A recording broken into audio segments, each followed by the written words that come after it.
Estados Unidos se transformó en el centro mundial de la pandemia del coronavirus. Es la principal potencia imperialista.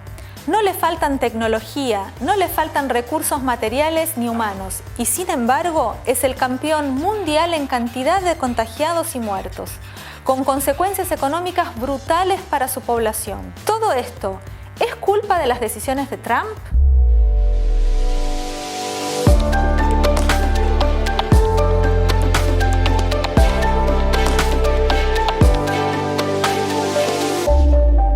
Es un hecho. Trump privilegió que la economía siga funcionando. Esto retrasó la implementación de medidas clave como el aislamiento social y el testeo masivo, lo que permitió la propagación del virus. Ni el presidente ni los gobernadores de estados importantes como el demócrata Andrew Cuomo de Nueva York, que hoy es el epicentro de la pandemia, tomaron ninguna medida preventiva, ni cuando la Organización Mundial de la Salud anticipó pandemias de este tipo, ni cuando comenzó el COVID en China. Are there words about a pandemic at this point? No, we're not at all, and we have it totally under control. Looks like by April, in theory, when it gets a little warmer, it miraculously goes away. I hope that's true. But we're doing great in our country. Our country is prepared for any circumstance. Whatever the circumstances, we're prepared. Get back. Let's go to work. Our country wasn't built to be shut down. We cannot let the cure be worse than the problem itself. I'm not going to do anything rash or hastily. I don't do that. But the country wants to get back to work. We don't have a country where they say, hey, let's close it down for 2 years. We can't do that. Pero hay otros factores que explican cómo el principal país capitalista del mundo se terminó convirtiendo en el centro de la pandemia. Como primer factor, tenemos que hablar del sistema privado de salud y de la industria farmacéutica, que deja a la mayoría de los trabajadores y trabajadoras sin seguro o licencias pagas. Sobre esto hablamos con Juan Cruz Ferre, médico, sociólogo y especialista en salud pública. El sistema de salud en Estados Unidos es un sistema que está completamente mercantilizado, es decir, obtenés el tipo de atención de salud que podés pagar, básicamente. Lo único que hay es lo que en Argentina se considera como las prepagas, o sea, seguros de salud. Esto significa que únicamente tienen acceso a la salud los que pueden pagarla de su bolsillo, un seguro, o los que tienen un trabajo que incluye ese beneficio. Antes de la pandemia, antes de la crisis económica que estamos viendo ahora, ya había 30 millones de personas que no tenían seguro y alrededor de 55 millones que tienen un seguro que los cubre parcialmente. Y estos números, obviamente, al haber decenas de millones de nuevos desempleados en Estados Unidos, muchos de ellos perdieron su acceso a la salud, perdieron su seguro. Bueno, si te agarra coronavirus y no tenés seguro de salud, el test lo podés tener porque es gratuito, pero el tratamiento no es gratuito. Si es un caso más severo y necesitas internación, el costo puede ir hasta $20.000. Clarísimo, Juan Cruz, sobre lo que significa no contar con un sistema público de salud. Lo seguimos escuchando. El promedio del costo de un paciente con coronavirus que se interna es de $10.000. Incluso las personas que tienen seguro de salud tienen que pagar de su bolsillo un promedio de $1.500. Si vas a un hospital, no tenés seguro, si es una situación de emergencia, no te pueden rechazar. Por ley te tienen que atender, incluso aunque no tengas seguro, y después obviamente te mandan la factura a tu casa de miles de dólares. Vas a tener una agencia recolectora persiguiéndote, llamándote a tu casa durante años. O sea que si estás en Estados Unidos, te contagias el COVID-19 y te tienen que internar, vas a estar endeudado por mucho tiempo. El 25% de los estadounidenses declaraban que ante una enfermedad grave no iban al médico por no poder pagar las facturas y el 56% decía tener dificultades para pagar sus facturas médicas. Sobre estos temas hablamos también con Tre Kwon. Ella es una de las enfermeras que está en la primera línea contra la enfermedad, pero también contra la falta de materiales de protección en el Hospital Monte Sinaí de Nueva York. Hospitals prefer, for example, private health insurance over Medicaid and Medicare. They operate all with the the goal of making the most money out of each patient that comes in. They're deciding which patients have the best chance to survive. If you are a patient who is above 60 or 65 with stage 4 cancer, they have to decide that, and there's a young patient there who doesn't have any medical history, they're going to use the ventilator machine to intubate the younger patient with no medical history. And this has nothing to do with what the patient wishes or what they deserve. In Mount Sinai, in the hospital that I work at, I would say 25 to 30% of the nurses have contracted the virus at some point during the last few weeks. So people who got sick in the earlier stages of the pandemic crisis are now returning to work. And it takes at least 3 weeks of recovery. But the hospitals were refusing to give us even 14 days to recover. They wanted us to come back 3 days after a fever, which means that we come back probably still sick and probably also still able to contaminate other people. El segundo factor que aceleró el contagio es que millones de personas tuvieron que seguir trabajando. Sectores no esenciales como las grandes cadenas de comida rápida siguen abiertos y los patrones obligan a sus empleados a trabajar sin la protección adecuada. Increíble. Several fast food workers walked off the job and formed a strike drive-through line after a third McDonald's employee in LA tested positive for coronavirus. Fast food workers in several Bay Area cities protested about the lack of protective gear that was available to them. No hemos usado máscaras. If I caught the coronavirus, would you want me making your next meal? We have no paid sick leave. The fast food workers joined countless employees from Amazon, Whole Foods, Instacart, and other companies who've recently gone on strike. Esta pandemia está lejos de afectar a todos por igual. Además de atacar en particular a los trabajadores que quedaron sobreexpuestos al contagio, el virus ataca y mata en tasas más altas a afroamericanos y latinos que al resto de la población. Los sectores más afectados por el coronavirus son, obviamente, los sectores de ingresos más bajos, los sectores de trabajadores y sobre todo trabajadores en sectores de comercio y sobre todo los que no pueden tomarse licencia. El contenido racial y étnico es muy marcado. Hay obviamente mucho más latinos, mucho más afroamericanos, entonces lo que estamos viendo es una incidencia de coronavirus que es desproporcionadamente más, afectando más a afroamericanos y a latinos que lo que es la población general.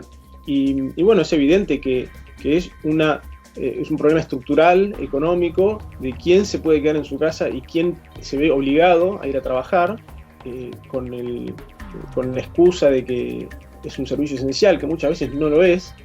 La crisis está dejando al descubierto la cara más brutal del capitalismo. Una consecuencia no natural de la pandemia son los millones de despidos o personas sin trabajo. Esto se explica por el régimen ultra flexibilizado. En Estados Unidos no existe indemnización, por lo que los empleadores pueden echar trabajadores en cualquier momento sin ningún costo. Y lo hicieron, tanto que en solo 3 semanas alcanzaron el récord histórico de 22 millones de nuevos desocupados, que significa el 13% de la población económicamente activa. Un número que no se veía desde la Gran Depresión de los años 30. Entonces, las decisiones de Trump ¿son las únicas responsables de la situación actual en Estados Unidos?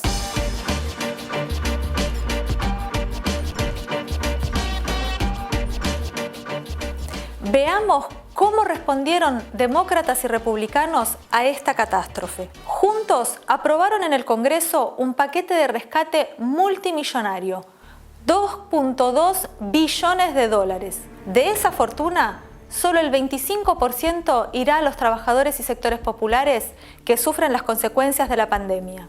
¿Y a quién está destinado el otro 75%? A salvar grandes empresas, bancos y el sistema financiero. Juan Cruz Ferre nos dio más detalles. El plan de estímulo, la ley de estímulo económico que votó el Congreso es un gran regalo para las grandes corporaciones. Tiene también algunos elementos de alivio económico para las familias, para la clase trabajadora en general. Un cheque de $1.200 única vez para todos aquellos que hayan contribuido a los impuestos en el año pasado. Esos cheques supuestamente iban a llegar en 2 semanas y ahora están estimando que van a llegar dentro de 4 o 5 meses, porque la agencia de impuestos, lo que sería como la AFIP de acá, que se llama la IRS, tiene que procesar todos esos pedidos y seleccionar y definir quién recibe y quién no recibe, porque hay un tope, y el seguro de desempleo es un desastre similar. 3 semanas que pasaron, hubo 17 millones de aplicaciones para el seguro de desempleo. Y claro, procesar esa cantidad con un Estado y una agencia de desempleo que está absolutamente menguada por décadas de neoliberalismo, décadas de proponer que se reduzca el Estado, que se le quite el financiamiento a estas agencias, etc. Bueno, y operando también con un sistema, con un software de hace 30 años que cae, que colapsa constantemente, se está retrasando de una manera enorme y se cree que va a tardar por lo menos un par de meses en llegar. La situación de la clase trabajadora en Estados Unidos se empeoró rápidamente, obviamente, con la interrupción de las actividades y con la interrupción del ingreso para muchas familias. Se reporta que hay alrededor de una multiplicación en algunos lugares de hasta 7 veces la demanda en los bancos de alimentos, en estos dispensarios de comida que están organizados a veces por gobiernos locales, pero muchas veces también por organizaciones de caridad o solidarias. Entonces es una situación emergente, no dan abasto, hay muchísimos y lo peor es que, bueno, es muy probable que la situación se siga empeorando. Whole Foods employees across the United States are striking today, protesting the lack of protection during this pandemic. Basically, I'm playing Russian roulette every time I go out there. We've been asking for sanitizer for weeks. The average pay per order is well under $10, and workers should not be risking their lives for pocket change. My life is essential too. Workers are calling for a national sick out. No social distancing going on while they're working. You got to get the virus to get paid. You got to get quarantined to get paid. It cannot run without us. We the power. En todo el país hay decenas de conflictos en reclamo de licencias pagas, el cierre de establecimientos para desinfectarlos o la exigencia de elementos personales de protección para poder realizar las tareas en forma segura. Uno de los ejemplos más importantes es el de las trabajadoras de la salud. Allí no solo están en la primera línea de lucha contra el coronavirus, sino también por sus derechos. Well, inside the hospitals, it's a total catastrophe. The last few weeks has really been an overwhelming burden on healthcare workers. Today I went to an action in the morning where healthcare workers at a hospital, community hospital in Brooklyn, told me they were using raincoats that they brought from home. People are working overtime, 16 hours straight with sometimes barely, with no meals, really exhausted also just from the amount of mortality and the high acuity of the patients. Patients are very sick. There are not enough ventilators. There are not enough BiPAP machines, masks, gowns, gloves. We don't even have enough bleach wipes to wipe down equipment to make sure that they're disinfected. Así viven hoy la pandemia las trabajadoras y los trabajadores de la salud, nada menos que en Nueva York. Escuchemos ahora el testimonio del médico Mike Pappas, también del Hospital Monte Sinaí de Nueva York. Just announced in a press conference the other day by Governor Cuomo that healthcare workers in New York now are going to be getting one N95 a day. A hospital like this is one of those hospitals that was not getting the appropriate PPE, which put the frontline workers at risk, which means that they could spread the coronavirus to their families or they could spread it to other patients. I think it's important to note that even if those N95 masks make it to frontline healthcare workers, which is still up in the air whether that will actually happen, it wasn't because the government leaders all of a sudden their hearts opened up and they decided to make this decision. It was because of working class frontline healthcare workers like the nurses and physicians here who forced the government to act. When we all stand together, we're going to be able to take on the insurance companies and the drug companies. Our campaign, we're taking on Wall Street. We're taking on the insurance companies. We're taking on the drug companies. I have concluded that this battle for the Democratic nomination will not be successful. And so today, I am announcing the suspension of my campaign. La crisis está mostrando las consecuencias de 40 años de políticas neoliberales, bajo republicanos y demócratas, que llevaron a una desigualdad brutal, precarización del trabajo, retroceso de la salud pública y el poder creciente de las grandes empresas, entre otras las corporaciones farmacéuticas. La desigualdad que genera la falta de salud pública y el desmantelamiento del sistema sanitario es una demanda que fue creciendo en los últimos años, sobre todo entre los más jóvenes. Tanto que se filtró en las campañas electorales, siendo uno de los principales lemas del precandidato Bernie Sanders, que se acaba de bajar de la interna presidencial por el Partido Demócrata. Sobre esto también hablamos con Tre Kwon. The problem is Sanders has captured all this excitement and there's millions of people behind him, but he ended up shuffling all that attention towards and support to the Democratic Party and eventually Joe Biden and his candidacy. So we saw really recently Sanders stepping down, and a day later he's backing up Biden. I think that young folks and people, for example, in the DSA who really supported him are frankly really demoralized. I think the people who loved Bernie but were not going to support Biden or even Elizabeth Warren are a little bit disoriented, not sure where to put their energies. I have been attending DSA meetings, part of the labor branch here in New York City, and there was a discussion now, a question of what do we do now that Bernie has stepped down.